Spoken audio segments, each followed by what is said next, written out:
एनडीएकडून उपराष्ट्रपती पदासाठी महाराष्ट्राचे राज्यपाल सीपी राधाकृष्णन यांना उमेदवारी दिल्यानंतर आता उपराष्ट्रपती पदाची निवडणूक ही बिनविरोध व्हावी याचे प्रयत्न भाजपाकडून केले जात आहेत। पण इंडिया आघाडीकडून उमेदवार दिला जाण्याची शक्यता आहे। त्यातच आता महाराष्ट्राच्या राज्यपालांना उपराष्ट्रपती पदाची संधी मिळण्यासाठी राज्यातील विरोधी पक्षाच्या खासदारांनी राधाकृष्णन यांना मतदान करावं असं आवाहन मुख्यमंत्री देवेंद्र फडणवीस यांनी केलंय। राज्यपाल जरी मूळचे तामिळनाडूचे असले तरी मुंबईत त्यांनी मतदान केलंय।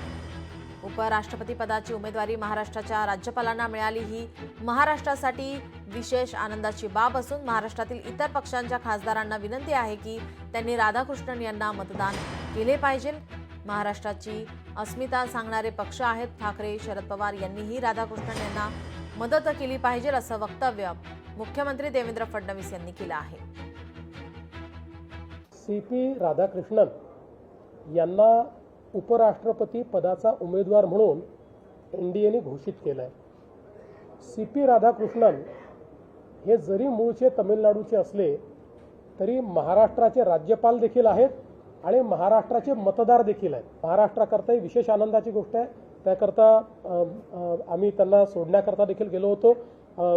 आमचे उपमुख्यमंत्री एकनाथ शिंदेजी, अजितदादा पवार सगळ्यांनी त्यांचं अभिनंदन केलं आणि ते आता दिल्लीला त्या ठिकाणी गेले आहेत।